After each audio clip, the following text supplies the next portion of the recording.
Bismillahirrahmanirrahim. Assalamualaikum warahmatullahi wabarakatuh. Halo semuanya, ketemu lagi dengan saya Silvana Fauzia. Seperti biasa di video ini kita akan membahas soal-soal tes potensi skolastik dalam rangka persiapan menuju UTBK SBMPTN tahun 2022 ini. Nah, adapun yang akan kita bahas pertama kali yaitu mengenai subtes penalaran umum, di mana soalnya itu biasanya ada beberapa yang mencakup tipe informasi pendukung teks. Nah, seperti apa sih bentuk soalnya? Oke, kita lihat. Nah, seperti biasa disajikan sebuah teks ya. Pertanyaannya adalah, menurut BPS, IKM saat ini berjumlah 4,4 juta. Apa yang akan terjadi jika pada akhir tahun 2019 sekitar 0,25% sudah go digital? Nah, ini artinya bahwa dalam soal ini jika akan diperoleh gitu suatu informasi yang akan mendukung teks tersebut. Nah, jadi sebenarnya jawaban ini tuh bukan tidak ada ya, tapi tidak tersurat di dalam teks tersebut. Nah, tapi jika informasi ini dimasukkan, itu akan mendukung teks tersebut. Nah, bagaimana cara menjawab soal seperti ini? Nah, tentu kita butuh suatu penalaran mengenai teks itu. Nah, kita lihat terlebih dahulu ada apa sih pada akhir tahun 2019 itu, apakah ada suatu kebijakan atau aturan atau apa gitu.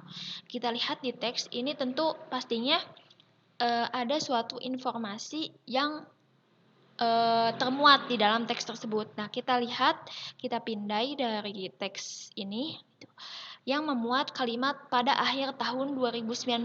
Oke, kita cek pindai yang memuat 2019. Nah, sampai akhir tahun 2019. Nah, apa sih yang sampai akhir tahun 2019 itu? Kita lihat kalimatnya. Program yang memberikan edukasi pemanfaatan teknologi digital itu ditargetkan menjangkau 10.000 pelaku IKM sampai akhir tahun 2019.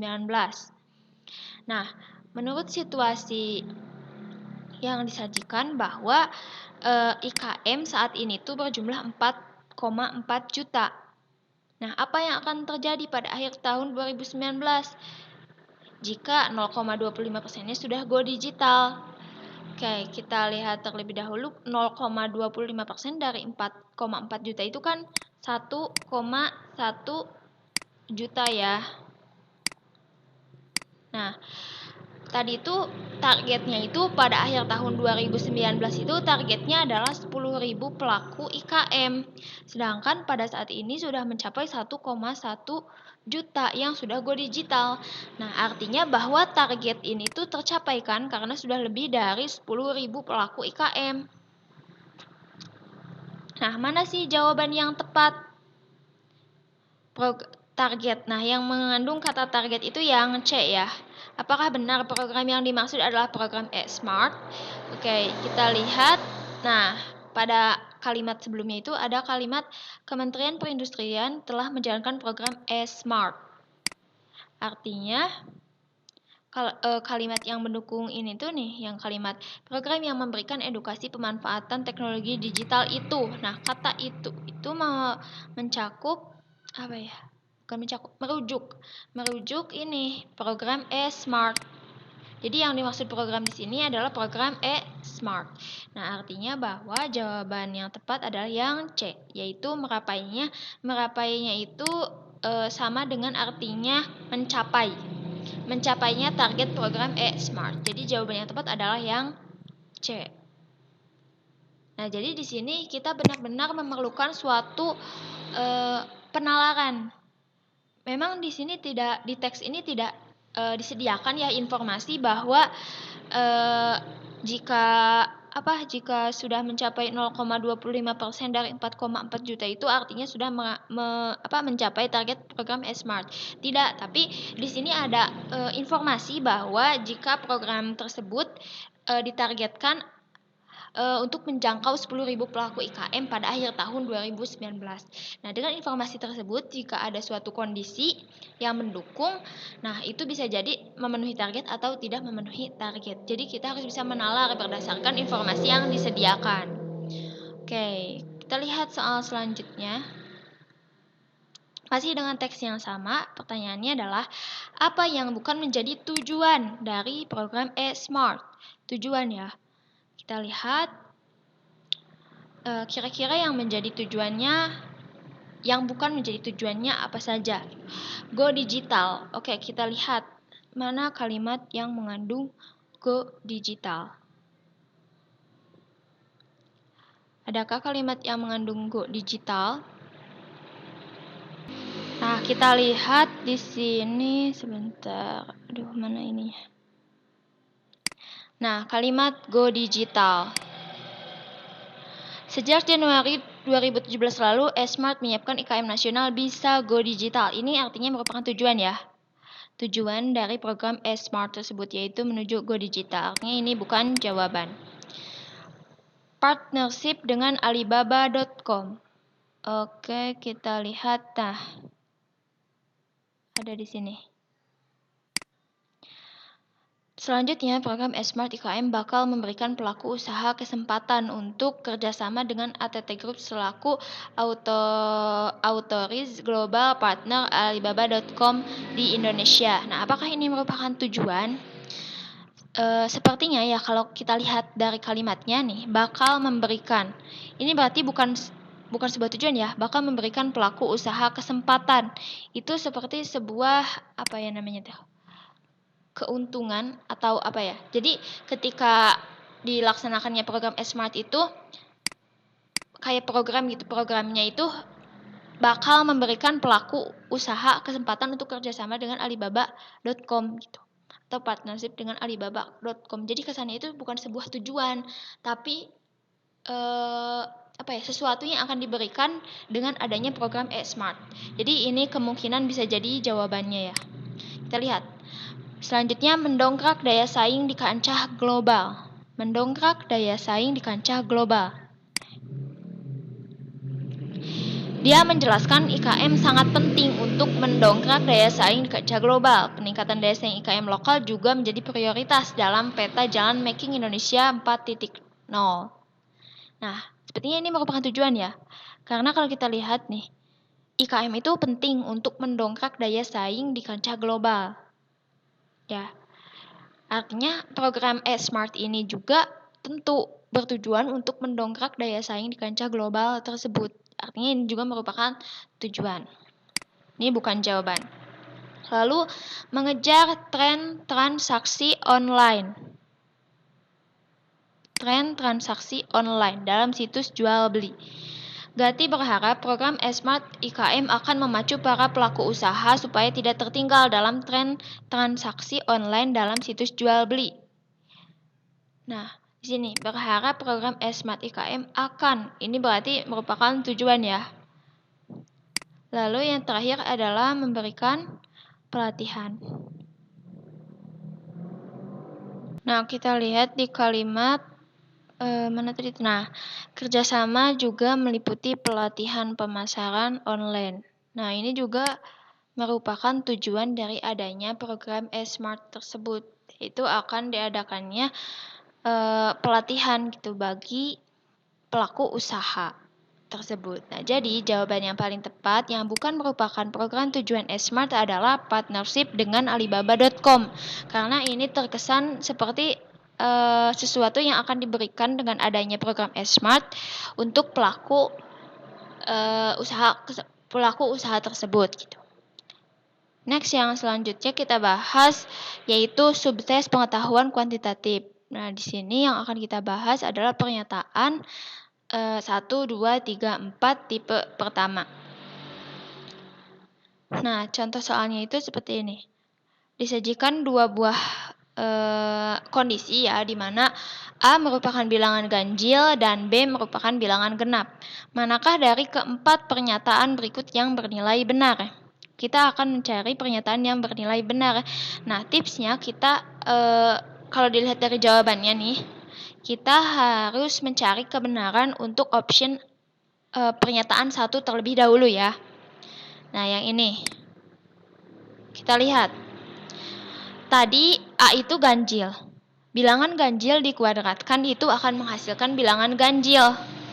Dikalikan lagi dengan bilangan ganjil, karena 3 itu kan merupakan bilangan ganjil. Artinya suku yang ini tuh ganjil. Ditambah ganjil dikali genap. Ganjil dikali genap berarti genap. Genap ditambah ganjil, ganjil ya. Berarti sampai sini sudah ganjil. Ganjil dikurangi ganjil. Ganjil dikurangi ganjil itu hasilnya genap. Tuh. Nah, artinya yang ini benar. Nah, maka kemungkinan jawabannya itu adalah karena yang dicari adalah pernyataan yang benar, maka kemungkinannya itu A dan B. Yang ini sudah pasti salah ya, ini gugur. Nah, oke, sekarang kita cek pernyataan yang kedua. Bilangan genap dikuadratkan berarti bilangan genap. Bilangan genap dikali dengan bilangan ganjil, bilangan ganjil. Nah, itu berarti yang ini ganjil ya. Dikurangi 2 kali bilangan ganjil dikuadratkan itu ganjil. Bilangan ganjil dikali dengan bilangan genap. Berarti genap. Ganjil dikurangi genap tetap ganjil. Ganjil dikurangi genap tetap ya, tetap ganjil. Oke. Ganjil ditambah sebentar. Ganjil ditambah ganjil. Berarti genap. Artinya jawaban yang pernyataan yang kedua juga benar. Nah, artinya kemungkinan jawabannya yang A, hanya yang A ya. Oke, sekarang kita cek apakah pernyataan yang ketiga itu benar. Harusnya sih benar ya.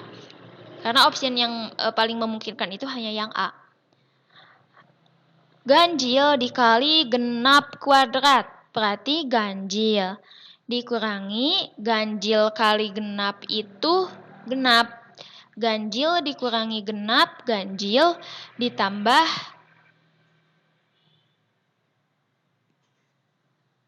maaf sebentar. Oke, maaf, kita ulang ya. Tadi itu ini tuh ganjil dikali genap dikuadratkan itu genap. Ya, berarti ganjil dikali genap itu ganjil. Dikurangi ganjil kali maaf tadi genap dikali ganjil itu genap ya. Ganjil dikali genap dikuadratkan itu genap. Karena genap dikuadratkan itu tetap genap. Dan genap dikali ganjil itu jadi genap. Genap dikurangi ganjil kali genap.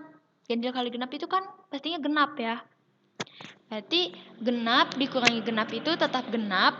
Genap ditambah 3 kali ganjil. Hasilnya ganjil. Sekarang genap ditambah ganjil ya pasti ganjil gitu. Artinya betul ya. Nah, oke, untuk membuktikannya kita lihat pernyataan yang keempat. Tapi untuk menghemat waktu ya tentunya jawaban yang paling tepat itu ya tentu yang A gitu. Oke, untuk mengurangi rasa penasaran kita, oke kita cek. 3 kali ganjil, ganjil kali genap, genap dikurangi genap, genap dikurangi genap itu genap ya, ditambah 4 kali ganjil. Berarti genap tambah genap, salah kan? Yang 4 itu salah. Nah, berarti ya betul bahwa jawabannya itu yang A. Oke, kita lihat soal berikutnya. Manakah di antara garis berikut yang sejajar dengan garis 3x dikurangi 2y tambah 6 sama dengan 0? Oke. Untuk melihat kesejajaran garis, ya kita tahu bisa dengan mengecek gradiennya. Nah, gradien itu dari mana? Gradien itu biasanya dilambangkan dengan M dalam bentuk seperti ini. Misal, Y sama dengan MX plus C. Nah, jadi kita harus merubah setiap persamaan ke dalam bentuk ini sehingga diperoleh gradiennya. Oke, biar singkat kita lihat saja. Nah, yang Y itu harus berbeda ruas dengan 3. Jadi ini pindah ke sini. Ini jadi positif 2Y ya. Nah, artinya karena nilai Y ini harus 1, maka kita bagi nilai 3X sama 6 dengan 2. Artinya 3/2X ditambah 3. Nah, maka gradiennya itu adalah 3/2 ya. Nah, untuk mencari garis yang sejajar, maka kita lihat persamaan garis yang mempunyai gradien yang sama, yaitu 3/2. Oke, kita lihat. Seperti biasa, kita cek dulu pernyataan yang pertama. Oke, jika ini pindah ruas, ya yang kita perlukan itu sebenarnya hanya Y sama X-nya aja gitu. Konstantanya itu tidak perlu. Jika kita pindahkan yang X ke sini, nah 6X, nah berarti ini 4 pindah ke sini ya, dibagi 4, 6/4 itu senilai dengan 3/2. Jadi jawaban yang satu betul. Maka pilihannya itu kemungkinan A sama B. Oke, kita lihat lagi yang kedua. Yang kedua ini sudah jelas ya, bentuknya sama dengan yang ini. Gradiennya 3/2, yang 3 juga betul. Yang 2 juga betul. Nah, maka jawaban yang mungkin itu ya yang A. Oke, untuk membuktikannya kita lihat sebentar. Untuk pernyataan yang ketiga ya. Ini berarti Y pindah ke sini jadi 6Y. Seperti biasa ini harus habis, berarti yang ini dibagi 6. 9 dibagi 6, 3/2. Ini juga betul. Oh, sebentar. Oke, jadi jawabannya yang A. Oke, kita cek untuk yang keempat. Ya, untuk mengurangi rasa penasaran, kita cek yang keempat. Nah, kalau kita lihat nih, koefisien untuk X itu 2, koefisien untuk Y itu 3. Ini ya, kalau dipindah ruas kan di sini ke sini menjadi positif ya. Positif. Nah, maka gradiennya itu akan menjadi 2/3, bukan 3/2. Ya, karena koefisien X-nya 2 dan koefisien Y-nya 3. Nah, maka yang 4 itu bukan atau tidak sejajar. Jadi betul bahwa jawaban yang paling tepat itu yang A. Oke, kita next ke subtes berikutnya, yaitu pengetahuan dan pemahaman umum tipe rujukan kalimat. Nah, contoh soalnya di sini ada sebuah kalimat, potongan paragraf ya, potongan dari sebuah teks. Pertanyaannya adalah kata domestik pada paragraf kedua memiliki arti. Oke, kita lihat kata domestik. Nah, bias gender yang mengakibatkan beban kerja tersebut seringkali diperkuat dan disebabkan oleh adanya pandangan atau keyakinan di masyarakat bahwa pekerjaan yang dianggap masyarakat sebagai jenis pekerjaan perempuan, seperti semua pekerjaan domestik, dianggap dan dinilai lebih rendah dibandingkan jenis pekerjaan yang dianggap sebagai pekerjaan laki-laki. Oke, kalau kita lihat pekerjaan domestik ini yang merupakan ciri khas pekerjaan perempuan.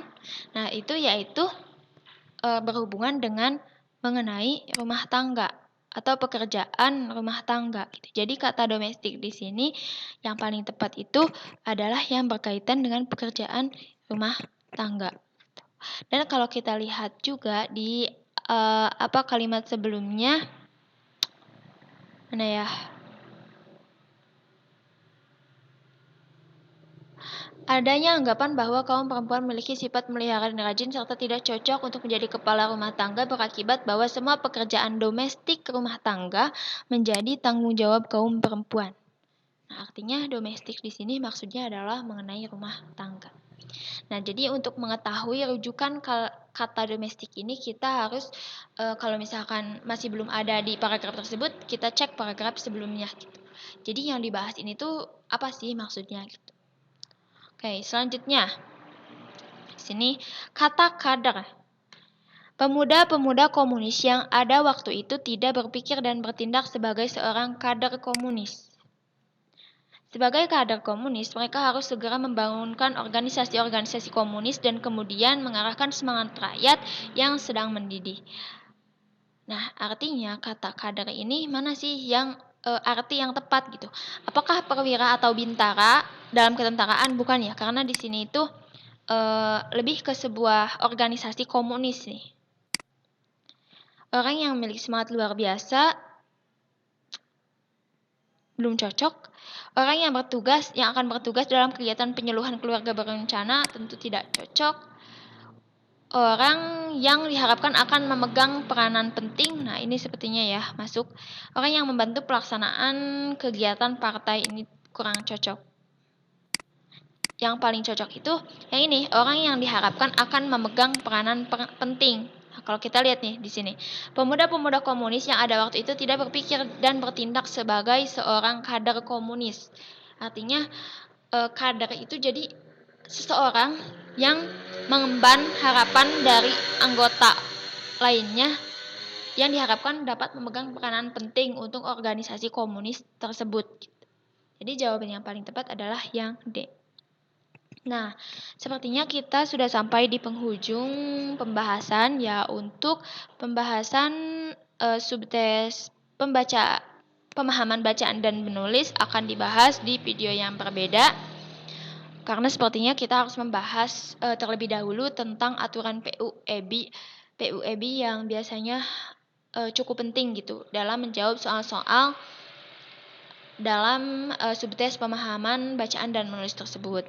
Nah, mungkin cukup sekian yang dapat saya sampaikan.